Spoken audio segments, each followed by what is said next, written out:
civilised country of its size and level of development. And these divides are deep and they're also growing. Westminster's austerity has enabled these divides to grow, but so has the pandemic. But it's not all doom and gloom. The north is vibrant and it can be prosperous, and of course northern prosperity is national prosperity. Transport is one of the key areas that we've seen huge historic divides on when it comes to regional divides, and that's one of the main reasons that we'll be focusing on transport today. And that leads me into introducing our fantastic speakers that you've all come here to hear from today. We have Tracy Brabin, who's the Metro Mayor for West Yorkshire. First elected just in May. She's really hit the ground running and is just over 100 days into her term now. We've also got Andy Burnham, who's the Metro Mayor for Greater Manchester. He's into his second term. He was first elected in May 2017 and has done a huge amount in the time that he's been there as well, the short time. To give you an idea of what Northern Mayors have been up to, they now govern 9.7 million people and economies worth 227 billion annually. Collectively, all of the Northern Mayors plan to invest 4.4 billion this year alone. And what we know is that they're pushing beyond the confines of their deals. So we're really excited to have two of them here with us today and to hear from them. And then finally, we have Marcus Johns, who's a research fellow at IPPR North. And Marcus leads our research on regional economies and on transport. So without further ado, I'm going to introduce the panellists, ask the panellists to give us their opening remarks. And once we've done that, we'll hand over to you guys, the audience, and see what questions you've got for the panel. So we'll begin with Tracy. Over to you, Tracy. Thank you. And as an ex-performer, I'm going to stand so that the people at the back can see me. So thank you very much, Rosie, for that introduction, and thank you to IPPR for inviting us. We use their research on a daily basis, and it's really excellent, rigorous stuff. I am so delighted to be the Mayor of West Yorkshire, the first ever woman Metro Mayor in the country. But what thrills me more than anything is that I am the voice of the passenger. And as someone who uses buses regularly and trains, I know that particularly in West Yorkshire, our transport system is broken. In fact, only the other week I was at a bus stop and a bus came on the opposite direction and the driver leant out of the cab and said, "Oh, you're Tracy, aren't you? You're our mayor." I'm like, "Yeah, hello." He said, "What are you doing at a bus stop? Don't you have a car?" And actually, this is part of the problem, isn't it? That bus use always seems like the last resort rather than the first resort. 42,000 people travel on a daily basis between Sheffield and Leeds. 88% of them go by car. We have 100,000 cars on the M1. We absolutely have to intervene and get people out of their cars. We know that thousands of passengers are getting a really raw deal, standing in the rain, waiting for delayed or cancelled buses, missed connections because of poorly coordinated services, ticket prices too high, what should be a 15-minute journey taking over an hour. It's no longer sustainable. We need and deserve a better alternative. Now, of course, I'm really grateful we got rid of those dreaded pacer trains, which, as we know, they're buses on rails. But it seems mad to me that the government are now using them as classrooms.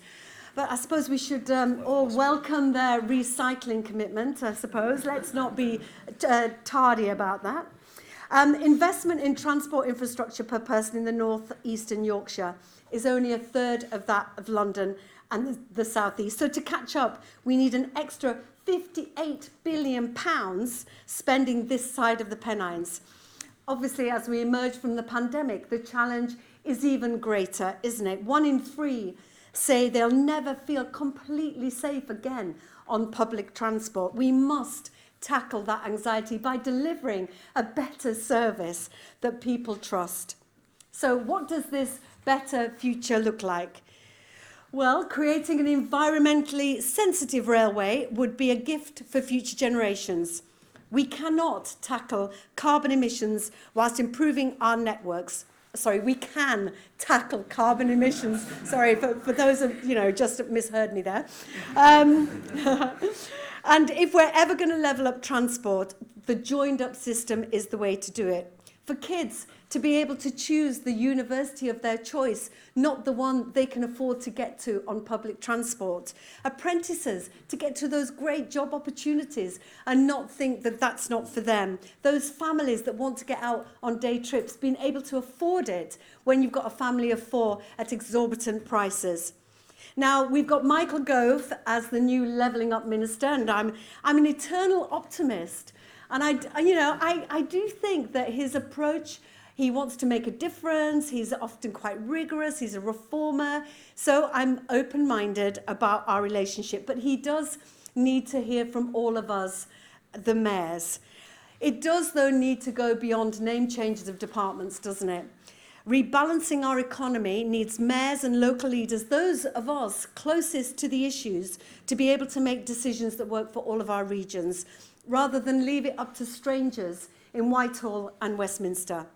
We need to be empowered and given the resources we need to get going on what needs to be done without having to go through these endless beauty contests, bidding for small pots of money, wasting resources that could be spent on getting a pipeline of projects developed. Instead, all our officers, all our talented folk doing these bids at very short deadlines, and then only for us not to get that money. It's a complete waste of time and energy. And that's why it's been so particularly frustrating to hear the briefing, the counter-briefing, the gossip, the headlines around HS2 East. This uncertainty destroys business confidence and holds us back because HS2 is about regeneration and our exciting plans for Leeds. The land around HS2 station is identified, it's secured, investments are lined up, ready to go. The South Bank, where the station's planned, is one of the most deprived areas in our region.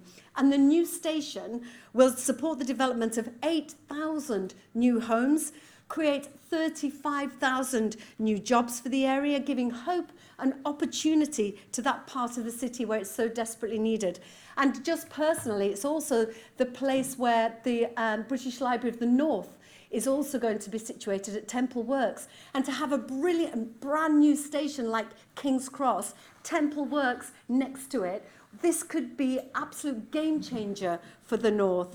And it's also about jobs and opportunity. Young people wanting to train in engineering, get jobs they can be proud of. Because we all know HS2 is absolutely not just about getting faster trains to London. It's about quicker trains to Sheffield, more efficient services to the East Midlands and Birmingham too. It's also about providing a green and sustainable alternative to motorways, moving freight and people out of polluting cars and trucks onto the railway. We know HS2 is expected to cut carbon emissions every year by 40,000 tonnes and release capacity for 2.5 million lorries worth of cargo.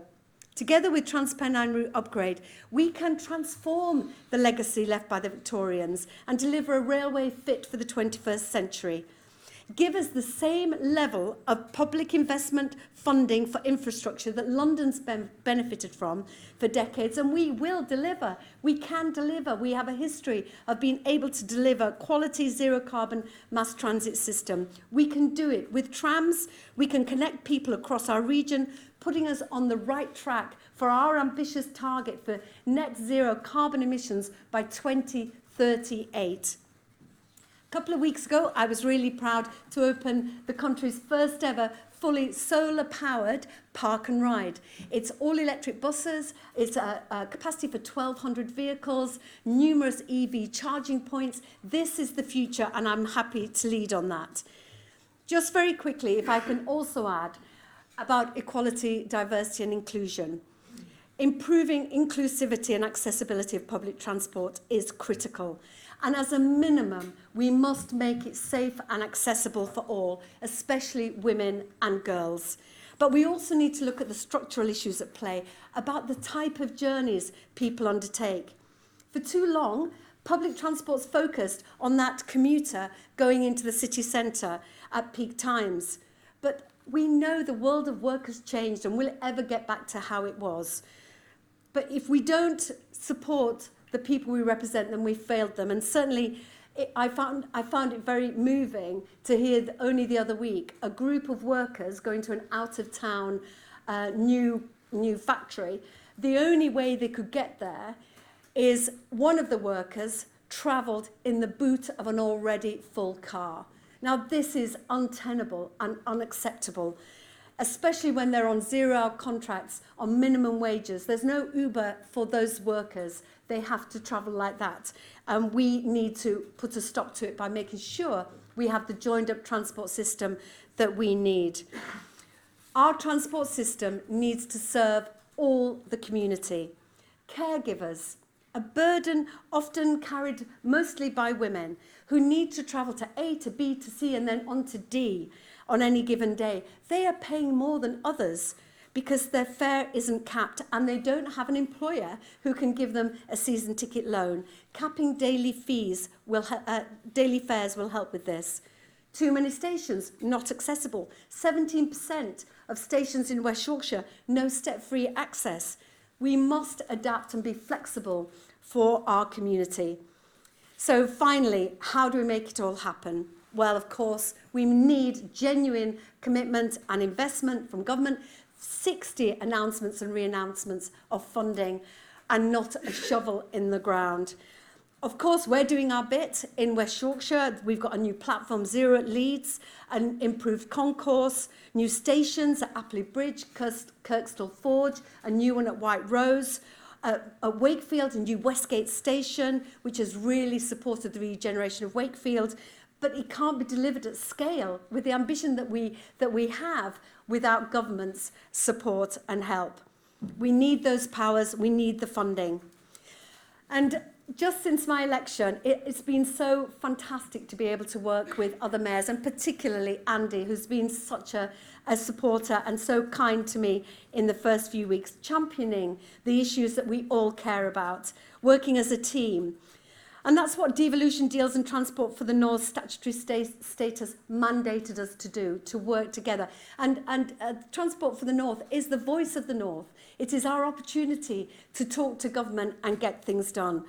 So enough of the warm words from government. Let's get together, give mayors and leaders powers to reform our transport system, and we will deliver for the North and we will deliver for you. Thank you.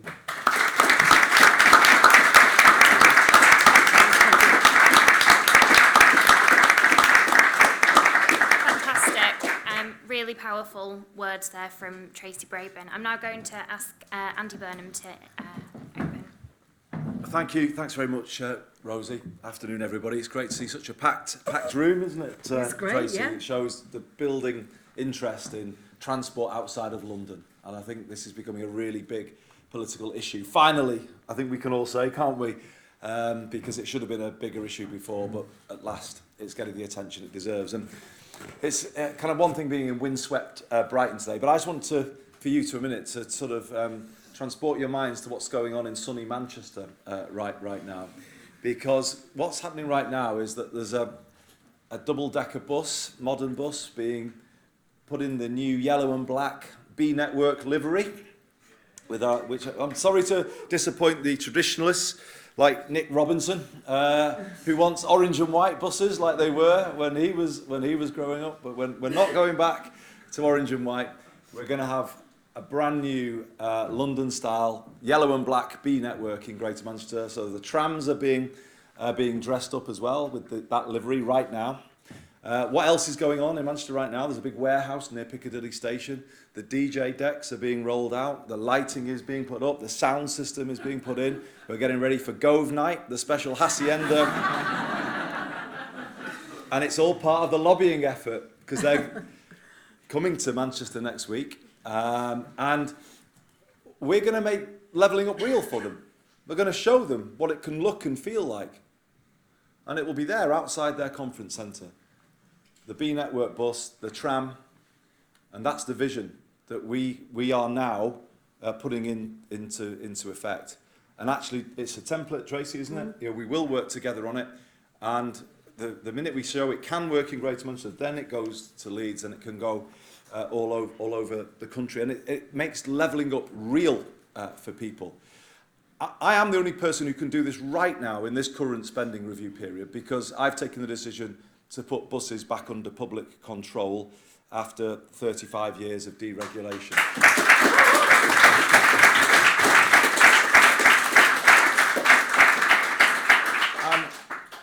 You know, if you go back to that period when Margaret Thatcher promised lower fares, more routes, better services, I mean, the complete opposite has happened. And of all people, the former UN Special Rapporteur, Philip Alston, you know, recently published a paper on bus services in England and the effect of deregulation.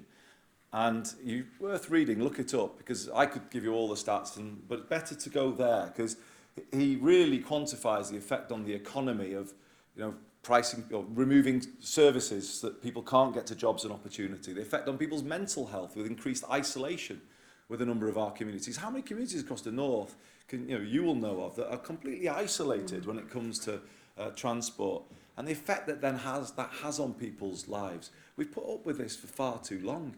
We do need to get a bit of that, but a bit assertive about it.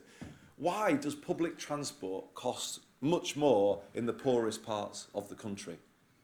How can that possibly be justified? Why does it cost over £4 for a single bus fare in Harperhay, Greater Manchester, but £1.55 in Haringey, London? Who can justify that? If you only travel around London on the buses in any given day and don't use the underground, you will pay up to a cap of £4.65. I only realised that recently. You could take 20 buses and only pay £4.65. You can spend that on one journey, can't you? In Leeds or in Greater Manchester. And that's even before you've kind of thought about the tram and the train and the cost of those. If you were to sort of travel in that way across Greater Manchester, where you're using a tram and a bus here, you would pay a lot of money. There's no daily cap at the moment. And it's only by bringing buses under public control that then you can integrate them with the tram system and create that London-style system over both. And that's my plan. And I'm saying to the government, when they come to Manchester next week, we can do this together. We can level up this place together. We can do it by May 2024, which probably fits with political timetables that they will have. And it just requires you to back us with the funding and the powers, and it can be done. And it will be done in this spending review because, as I say, we can control what will be done. So in other places where they haven't brought buses under control, they can't guarantee London level fares because you can't do that in a commercial system. But in Greater Manchester you could. So I'm saying give us London level fares. In some ways levelling up needs to sort of really, for everyone across England, not just us in the north, but everywhere should be now saying levelling up could start with that. That is a very simple, practical, meaningful act that would change lives everywhere across the country that is currently suffering from way overpriced public transport that's overpriced and unreliable. And I know we can do it because we've costed it. We have a bid in at the moment for £1 billion, just over, of capital funding, and West Yorkshire will have bid for their allocation. But there's also a revenue fund available. We believe we can deliver London level fares for Greater Manchester for around £75 to £100 million revenue support. And why shouldn't we have that support? It has been given to the capital city for decades, and it's time that we got some support. Our tram system doesn't have any revenue support. We have to make it kind of break even on the back of its own revenue. But if we had subsidy in the system, we could bring the cost of public transport down, and that is so important for all the reasons Tracy has given. The car is king in the north of England, not me. The car dominates everything. No, not true, not true.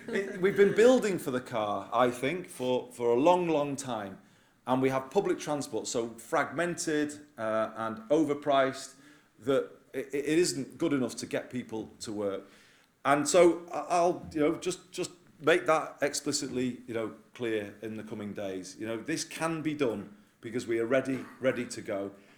if you connect the 2.8 million people of Greater Manchester to a public transport system, that level, that's priced at that level, you are opening people up to jobs, to opportunity that they can't currently access. If you're a young person growing up in Oldham or Rochdale, it's not easy to get to Media City in the morning, or the airport, or other places where the jobs are now clustered. It's expensive to do that, and it will take a lot of time to do it as well. They deserve much better than that. And the difficult thing for the government, really, when they're coming, is, where this all began in terms of the Northern powerhouse as it was and now levelling up, it was very much focused on the big infrastructure, HS2, Northern Powerhouse Rail, and the mood music that Tracy and I are getting on that is it's getting worse and worse, isn't it? The signals are getting very, very poor.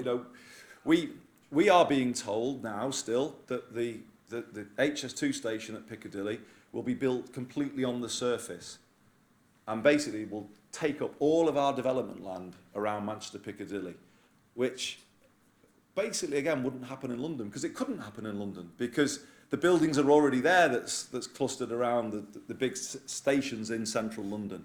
They'd have to go underground if they were building a station in London. But because they don't have to in Manchester, they're just going to take our development land and build it on the cheap. And that's basically what's happening. All the money has been spent in the south, tunnelling under the Chilterns and everything. Billions, for no economic benefit, by the way, has been spent in that part of the country to tunnel it under the Chilterns. And they're now coming to us saying, no, it can't go underground, it's got to go on the surface, and that will create it's already a massive station on the surface. For those of you who know it, it will make it even bigger, completely chaotic station. We want a sort of German-style layered station, Metrolink on one level, Northern Powerhouse Rail, HS2 on another. That is what we should have, because then you would get the development that could come around that. But that's not where it's heading at the moment, and we're preparing to petition Parliament formally to get the right solution for HS2 at Piccadilly. But will HS2 even come to Tracy's side of the Pennines? So the kind of storm clouds are gathering a little over all of that. But before we get to those debates, just we're saying to the government, we'll at least get this intra-city piece right now. It's there, it's right in front of you. We're serving up a vision that they can take directly. And the last thing I'll say is, I think also, I'm trying to sort of answer this kind of relationship issue between ourselves and the government. So this will be part of a levelling up deal that I propose to them next week, where I'm committing to a number of outcomes, a London-style public transport system. And because we're pulling the lever of franchising, we can take carbon out of the Greater Manchester transport system, because we will substantially electrify the bus fleet if we get the funding. And already our trams run on renewable energy. So imagine that when you're starting to think of trams and buses largely running on renewable energy across the city. It's a great vision, I think. So I'm going to make a commitment to take 1 million tonnes of carbon out of the Greater Manchester economy in the next spending review period, accelerating our response to the climate crisis, retrofitting over 12,000 homes in that spending review period. You can see where I'm going, jobs that we're going to commit to creating. The point being, I am going to commit to a series of things that I will deliver. And then the government, if they back this levelling up deal, will be able to hold me to account for delivery. And if I don't deliver, politically, they will, I'm sure, make hay with that. But if I do deliver, well, there'll be a visible sign of levelling up in the heart of the north of England, in city centre Manchester, called the B Network, and it will make good what they've been saying. So that's what we're trying to get to, moving this levelling up debate, kind of defining it for them, and then moving it into an operational delivery phase that then takes all the politics out of it, hopefully, and we get on with doing it. Because at the end of the day, we want to do it, don't we? We want to improve the lives of our residents. And I know lots of people from Manchester in the room. I think we all know we do know, don't we? It would make a massive difference, wouldn't it, to everybody who lives there. It would change lives. It would level up to a degree, or it would start the process of levelling up. I think this is the crunch moment, if I'm honest. We're going to find out, I think, in the next week or two, whether levelling up is a real thing or if it's not. But we're trying to do it in the right way, with a constructive, positive offer to the government, and I hope it finds favour. Thank you very much.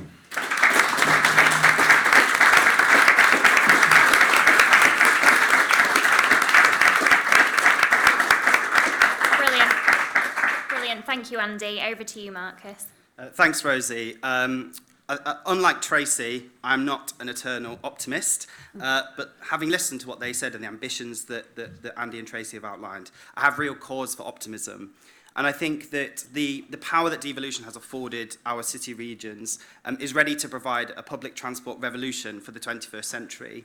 And I think you can hear from today's remarks and looking at the plans that places across the north and their combined authorities are setting out, there is both progress politically and in terms of the strategic thinking, but also the delivery on the ground.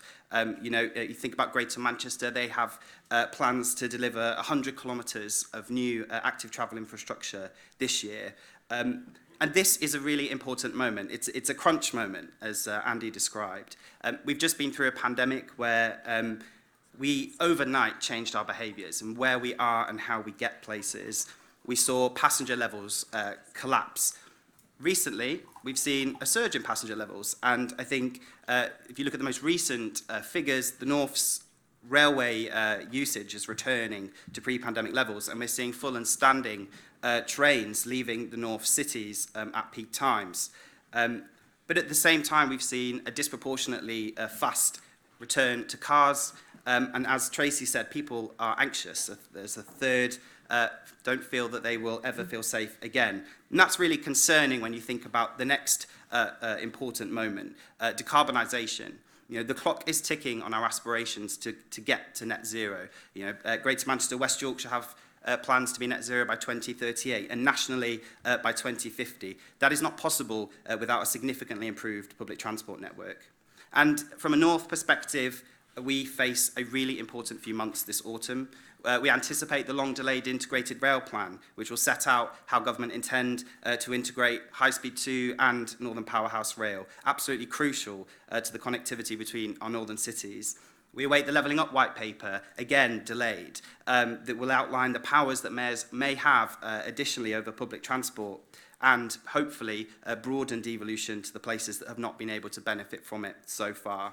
And we also have the comprehensive spending review, the first multi-year spending review that we've had in a number of years, and where we anticipate a significant investment in the city regions through the City Region Sustainable Transport Settlement that we expect.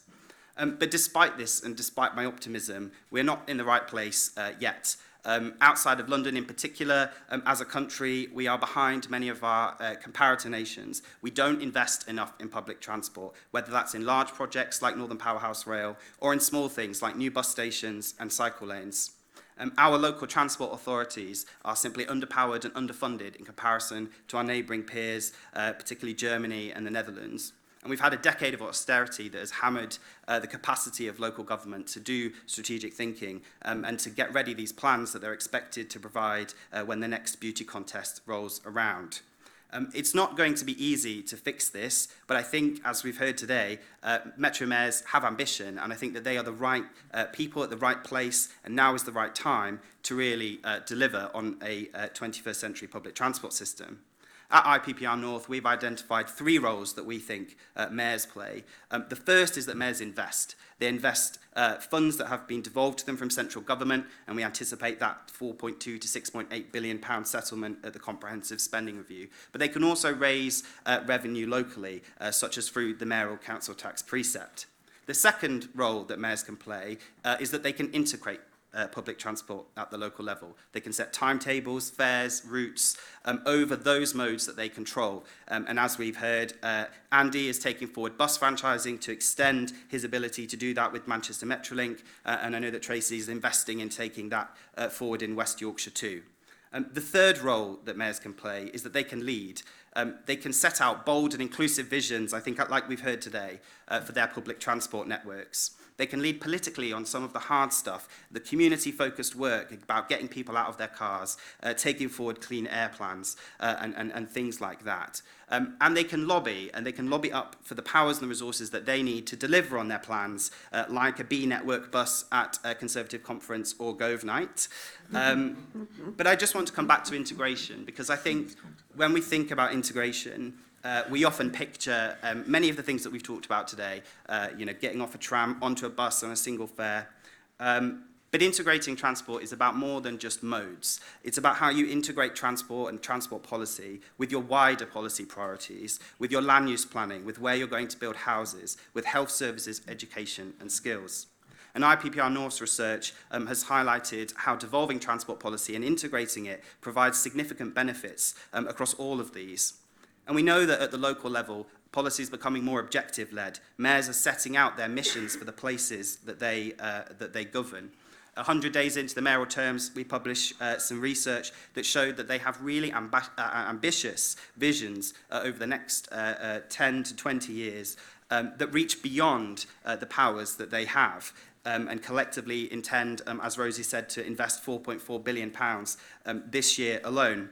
And enhanced local control and integration over transport is fundamental to delivering this, whether it's delivering inclusive economies, better mobility, or access to the services and economic opportunity. Without the control, they simply won't be able to integrate those things. And I think an example that I would give over integrating different policy areas is around buses. So the 2017 Bus Services Act gives mayors that power to franchise buses, to let contracts for providers to provide an enhanced network. Mayors also have the power, using local government procurement, to set out social value conditions, things like decent wages and good working conditions. And those things can be brought together to ensure that staff working on the network have good jobs. And I know that when Andy announced his intention to franchise buses, that was something that he focused on too. And there are many other examples where local leaders and metro mayors are able to integrate in a way that really makes their role shine and wouldn't be possible from Westminster. I think something else to point to is that transport has externalities. It's not only those who travel who are affected by decisions around transport. Many of us are indirectly affected too, whether it's congestion or air quality, community cohesion, or accidents outside of schools. Many of those things local places are seeking to address. And without the ability to integrate and control their transport networks, they're issues that they simply can't resolve. As I said at the beginning, and as Andy said, this is a really important moment. And I think decarbonisation is the thing that demands the most urgency. It demands investment, it demands integration, and it demands leadership. And whilst we are fundamentally rethinking the way that we travel, because it's a significant change, not only to decarbonise our public transport, but to ensure a significant modal shift away from cars onto public transport and active travel, it is a real reimagining of the way that we move around. And it is mayors and local places that can integrate that change with social and economic inclusion, because it's not only environmental justice that we can deliver through integrating our transport networks, but economic justice too. And I think that the good news, as you have heard, is that mayors and local places have ambition. And now they need the long-term funding, free from beauty contests, with access to capital and revenue raising powers. They need government to come through on the vital strategic transport infrastructure that their plans depend on, as Tracy described and as Andy described in relation to Manchester Piccadilly. And they need to see an end to what Mayor Steve Rotherham in Liverpool City region calls a permission slip approach, of having to go to Whitehall to ask permission to deliver, and they need a much freer hand to make this change that we know can have a massive impact on people's day-to-day lives. So when we're thinking about the future of public transport in the 21st century, we always imagine glamorous infrastructure, and we should imagine that, and we should be ambitious around that, but we should imagine what an integrated transport network in those two ways that I talked about really looks like.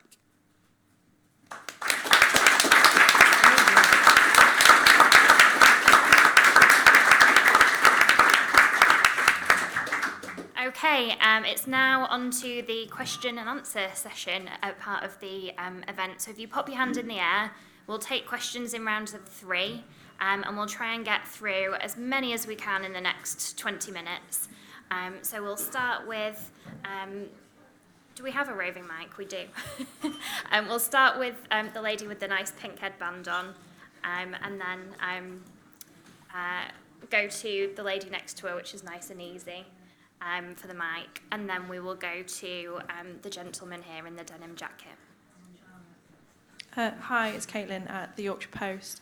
You touched on it briefly, both of you, in your speeches, Andy and Tracy. The only aspect of HS2 that is considered to be at risk at all is the leg from Birmingham to Leeds. Do you think that the government is pitting parts of the north against one another? And if that is not the case, why do you think that Manchester is being prioritised over West Yorkshire? Tracy, do you want to take that? Well, Kate, Sorry, round of three. Round Sorry, of I three, got ahead of myself. Oh, hi, thank you. Van der Greenwood, Bradford Labour Group. I always find it disappointing when I come to discussions about the North and Bradford never gets a mention.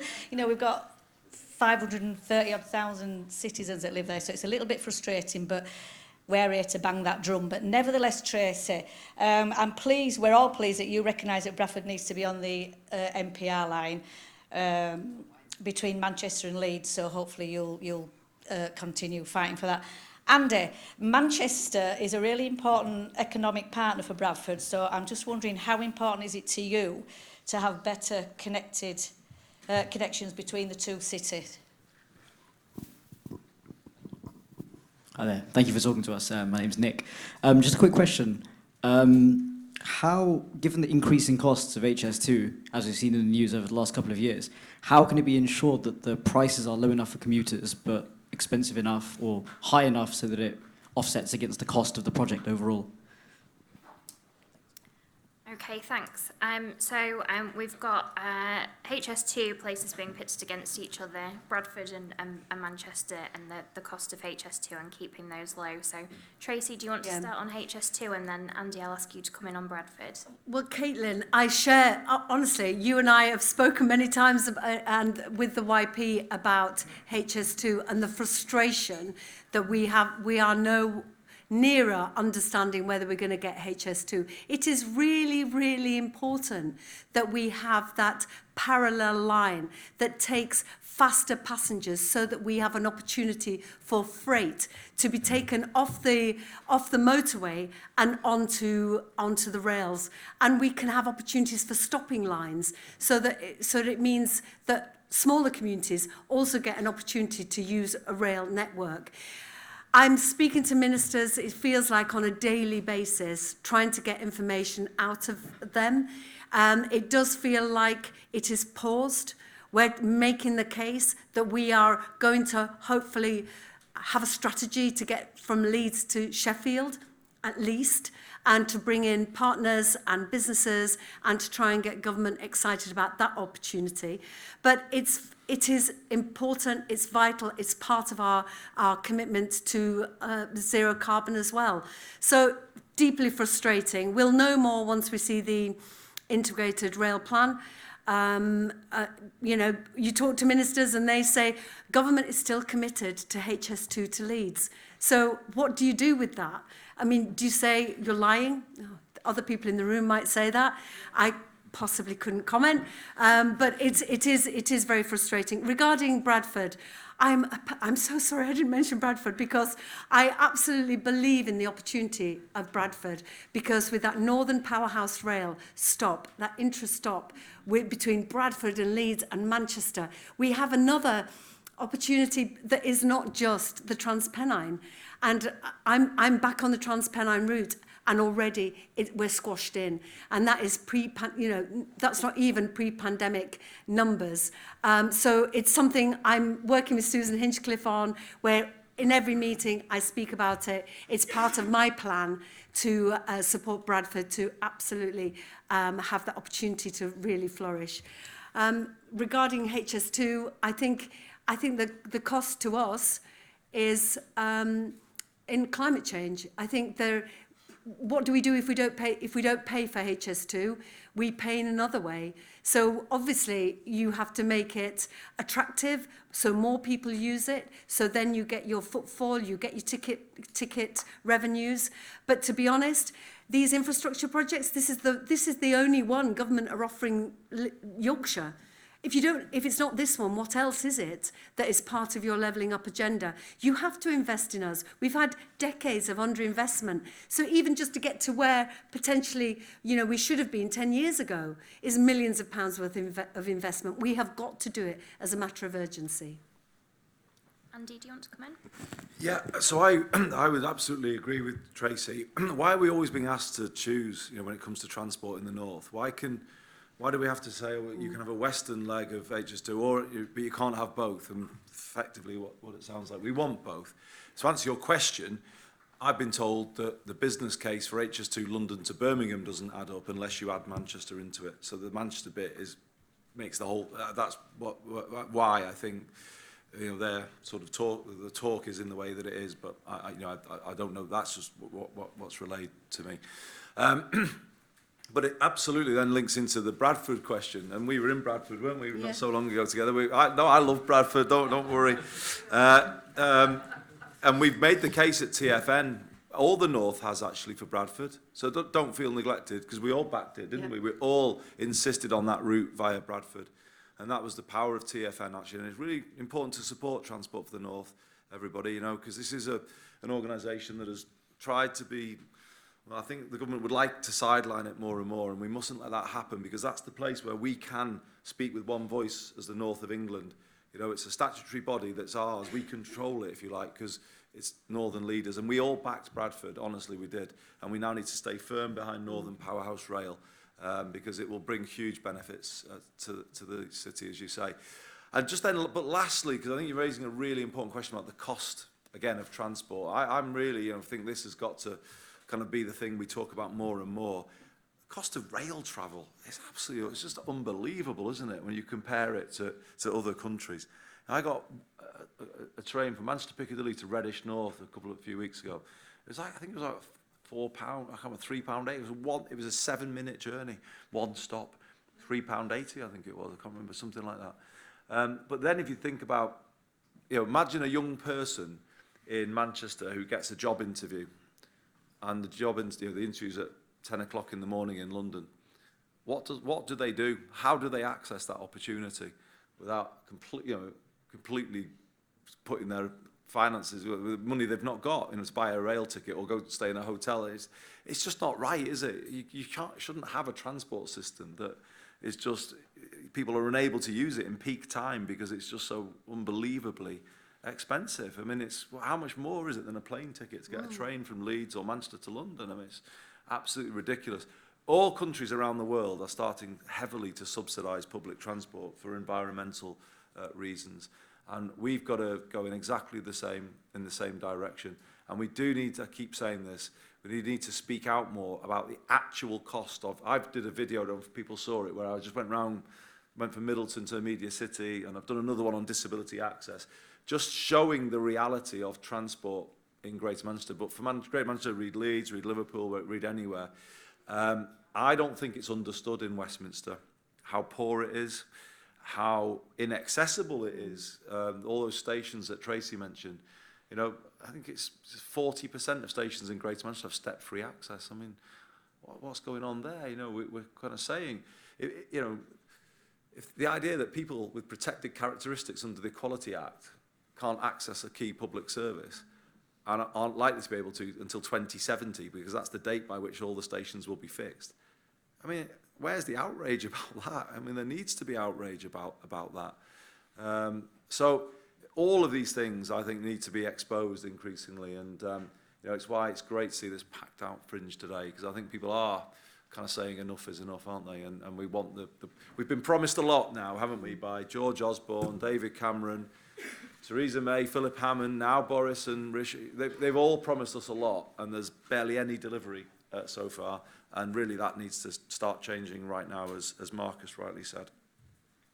Great. We'll move on to another round of 3 now. So we'll go to the gentleman at the front here, and the lady on the right here, and then there's a hand at the back. I can't see who it belongs to, but yeah, we'll go to you. Andy Walker from Infrastructure Intelligence magazine. I was going to ask quite a sort of infrastructure and construction related question, but Andy's got me interested in politics. So, as this is a Labour Party fringe meeting... You want an invite to go tonight, do you? No, I was actually at a disco last night, and those days are long gone. Anyway, getting back to the point, I'm really interested in this... partly you're going to do it at Gove Night, aren't you? This approach you're going to make in relation to a devolution deal.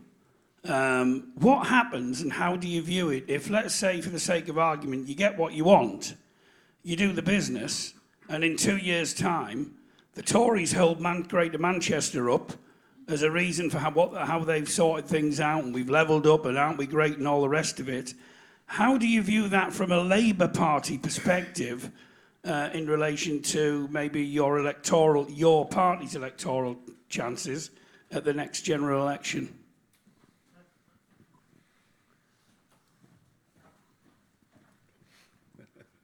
Hi, Miranda from North Yorkshire. I'm a delegate from North Yorkshire.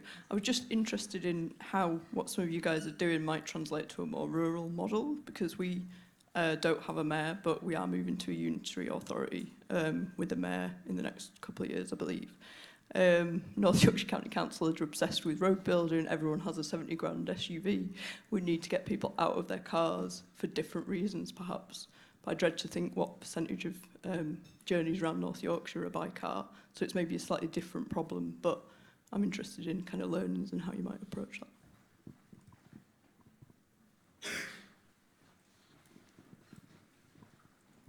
Thanks. Peter Lassie. I'm from Halifax, so I've got a stake in it. I've heard Andy talk about this a number of times in the last few years, and it's great now that we've got a West Yorkshire mayor that can argue the case as well. But there's not much arguing this case in the Labour Party in general, and it seems to be the only people that tend to be pushing HS2 is the mayors. And I think the only argument that I tend to see coming out all the time is, well, we don't need to get to London quicker. And it's not about getting to London quicker. It's all the things that you've been saying. It's about the increased capacity, and it's jobs, and it's all those other things. But they don't seem to be getting out in terms of PR. And then just another one, which is basically on the back of what was said earlier. It's really good to hear the optimism that you've got. And I think it's the right tactic. But the Tory government has shown time and again that it's only interested in investing in Tory areas. What makes you think that they're going to change their spots now? And have you got a plan B? Thank you.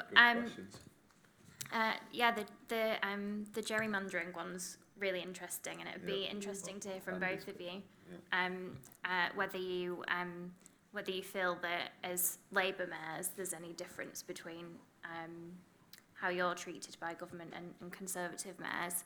I'll hand to Marcus first because I'm conscious we've not gone to him. Marcus, do you want to pick up on rural areas? Yeah, brilliant. Thanks, Miranda. That's a really good question. I think to start with, you need a devolution settlement for rural places. I think they have been left out of the conversation so far, except for those that are obviously in the hinterland of a city region. I think particularly north of Tyne has a really large rural area to its north. I mean, rural communities don't want to be locked into car dependency. And the solution to that is, I think, and IPPR North thinks that a strong rural bus network. The difficulty of that is obviously the sort of business case, making it stack up, and that's why you need the ability to raise revenue and raise capital at the local level that would be given through the devolution settlements to those rural places to be able to subsidise those and provide a minimum standard of access for people in all communities, including rural communities, so that no one is an unreasonable distance from public services or economic opportunity. And I think in terms of sort of once you've got that settlement that would cover rural places in all city regions, you'd need to revisit, I think, fair funding and ensure that there's a needs-based funding settlement for all local government, including those devolved authorities, that takes account both of need in terms of deprivation and some of those needs that you would have to put together rural transport networks. But I think it is important that those rural places aren't forgotten about in this debate. Andy, do you want to pick up on Andy's question? Yeah, it's a good one. I think, though, if you go about politics in that way, thinking always, oh, if I do that, even though it's right for my residents, the Tories might benefit, well, you're getting it wrong, really. And I think you've got to do the right thing, haven't you? If there's an opportunity, and you've got to work with the government to get the best that you can. And I just think that's, what you've got to do. And that's why we want it, believe it or not. I'm not and this is true of all of us, Tracy, isn't it? We're not in it just to constantly sustain ourselves and our parties. We're in it to change lives. That's why we do what we do. I remember vividly 1986. I used to travel on those orange and white buses. It was 10p from Lee to the Arndale Centre. 10p. It took about 2 hours and 50 minutes, but still it was only 10p. And and I remember the chaos of France. Honestly, I remember it. It was absolutely unbelievable. That almost within days there was just this absolute mess. So I'm on a bit of a mission. I said yesterday in the main hall, we're rolling back the 1980s, these Labour mayors. We're overturning the Thatcher legacy, finally. You could argue the party should have done it before, but we are now. And I think in some ways it's a Labour vision of transport, isn't it? Integrated public transport. It was, to be fair to him, Ken Livingstone started it in London as soon as he was the first mayor in London. And, we're almost taking the London template and saying, right, okay, it worked there. There's no reason why it can't work here. And I think if you go at it thinking, well, who's going to win politically, I think that, it would be the wrong way to approach it. I just think sometimes all politicians get more credit if you work in partnership and share the credit, let's say, and then the public can still decide who they vote for. So I think the downside risk is stronger for me, that I get the money and I don't deliver, and then I'm sure they'll that they would hammer me. But I'm prepared to accept that accountability to get what I think the people of Greater Manchester really need. So that's the way I see it. And I think it kind of touches on, if I could, your question as well. Am I being too optimistic and naive? Well, you've got to try, haven't you? You've got to try. We've already been given an indication that we might be able to get between 700 million and £1 billion from this city region transport fund. So it's not pie in the sky. There's money that's been indicated is available to us. Mark has made a really powerful point before about it's the transport linked to brownfield funding, to housing funding, to skills funding and culture funding. That's what the deal would do. It would bring all of that together and allow us to kind of join the dots, if you like, and make better places, more livable places. So I just think we're going to find out, but I think it is our job to be place first rather than party first. Genuinely, I do. I know in Greater Manchester, if you look at my election result, it would be true for Tracy as well. People of all parties, actually, and this is in many ways answers Andy's point, because ours isn't like Westminster politics. Because we come at it in a different way, you do get people from all parties who will vote for you, and I think that's a good thing about the mayoral model. Place first is a sort of it's like you're starting from a unifying point where everyone cares about the place. Westminster always starts from a party first and a point scoring point of view, and that turns people off. So I think what we're doing is a new kind of politics. It is a new way of making change happen in our country. It can be more partnership, more sensible, and it can actually then kind of lift places, that people care about. And I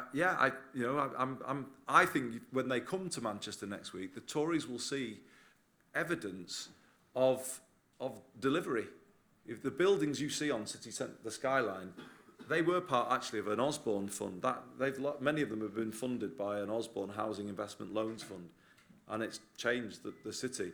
But when they look up, it looks good. They look down, it looks awful. The jumble of buses, everything's all messed up. If you join up, the good bit that can look above is joined up below with a proper integrated transport system. Time Out recently called us the third best city in the world. We'll be first obviously in a couple of years. It's a matter of time. So that's where we're going. And the plan B, just very lastly, Rosie, just quickly, is we know we can pay for franchising to do the actual process of franchising because we've set the money aside for it. And that's way before my time. Sir Richard Lees and others have worked to build the position. We can do it without any money. But I'm not saying that to then say the government, we don't need us. No, we definitely need the government, because all you'd have then will be a bare bones franchise system.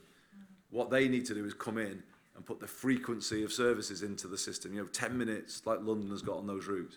Expand the network so our isolated areas get a proper service, and then critically bring those fares down to London levels. That is the game changer, massive game changer. So Plan B is there, we'll still do it. Buses are going under public control in Greater Manchester. Well, they're under because I've already taken the decision.